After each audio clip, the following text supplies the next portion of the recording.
এবছরের সেরা শীতটা বোধহয় আজকেই পড়েছে। সকাল থেকে এত পরিমাণে কুয়াশা ছিল যে কোনো কাজকর্ম করার মধ্যে দিয়ে যে একটু ভিডিও শুট করব তার আর উপায় ছিল না। এখন বাজে বেলা 2টো, কিন্তু দেখে উপায় নেই বোঝার যে সকাল না 2। খাওয়া দাওয়া কমপ্লিট হয়ে গেছে। রুদ্র বাড়ি থেকে দেখলাম 2টো কাঠ নিয়ে আসলো, বললো চলো আন্টি আগুন ধরিয়ে সবাই একটু গাটা গরম করে। তারপর আর কি, যেমন কথা তেমন কাজ। দেখো এখানটায় আগুনটা জ্বালিয়ে দিয়েছে আর আমরা সবাই একটু আগুনটা তাচ্ছিলাম। সত্যি কথা বলতে এই ঠান্ডার মধ্যে বেশ ভালোই লাগে। যদিও বা বেশি সময় এখানটায় থাকতে পারবো না, যেতে হবে একটুখানি কল্যাণী। আমার কালকে ডাক্তার দেখানো আছে, তাই একটু নাম লেখাতে যেতে হবে। সরি, একটু ভুল বলে দিলাম, ডাক্তার দেখানো নেই, আমার কালকে রিপোর্ট করানোর আছে, তাই আজকে গিয়ে একটু নাম লেখাতে হবে। অনেকদিন ধরে আমি আর মল্লিকা প্ল্যানিং করছিলাম একটু কাঁচরাপাড়া যাব। কি করতে জানো? কোনো কাজের জন্য না, যাব শুধু 4-5 মাস আগে আমরা একবার কাঁচরাপাড়ায় গিয়ে ওখানটার ভেজ চাউমিন খেয়েছিলাম। এত ভালো লেগেছিল, আমাদের 3 জনেরই মুখে লেগে আছে। তারপর থেকে অনেকবার প্ল্যানিং করেছি, কিন্তু সেভাবে কাঁচরাপাড়া গেলেও খাওয়া হয়নি। তাই আজকে আমি ওদের বললাম আমার তো যেহেতু কল্যাণীতে যাওয়া আছে আর আজ কাজের চাপটাও নেই, চলো আগে আমরা ফার্স্ট কল্যাণীতে যাই, ওইখান থেকে তারপর আমরা চলে যাব কাঁচরাপাড়া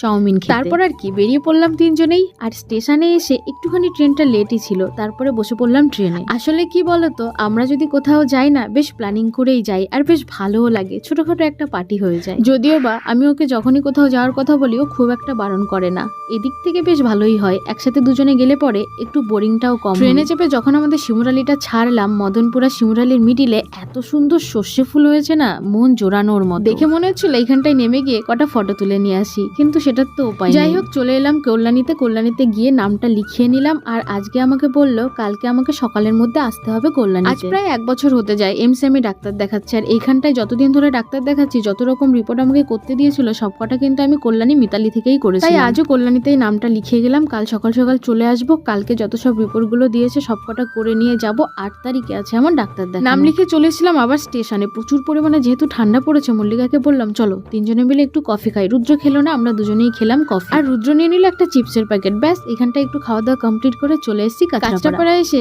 সবাই বললো চলো আজকে এটাই করেই নিচেই নামা হবে, সিঁড়ি বেয়ে আর যাবো না। বেশ ভালোও লাগছিল। আসলে কি বলতো, মাঝে মধ্যে বাচ্চাদের মতো আচরণ করতে বেশ ভালোই লাগে। এখানটা এসে দেখছি বেশ ভালোই ভিড় ছিল। আসলে কি জানো তো, প্রথমে আমরা দোকানটাই খুঁজে পাচ্ছিলাম না, মানে ভুলে গেছিলাম। তারপর মনে পড়লো আচ্ছা এটা তো টিকিট কাউন্টার থেকে ওপরে ওঠার পরেই একটুখানি সামনে গিয়ে যে ঘুগনির দোকানটা আছে তার পরের দোকানটা। সত্যি কথা বলতে এই দোকানের চাউমিনটা অসাধারণ বানায়। তার থেকে বড় কথা দামটাও কিন্তু খুব কম। ভেজ চাউমিন মাত্র 20 টাকা প্লেট নেয়, আর 1 প্লেট খেলে পরেই সত্যি কথা বলতে পেটটা ভরেই যায়।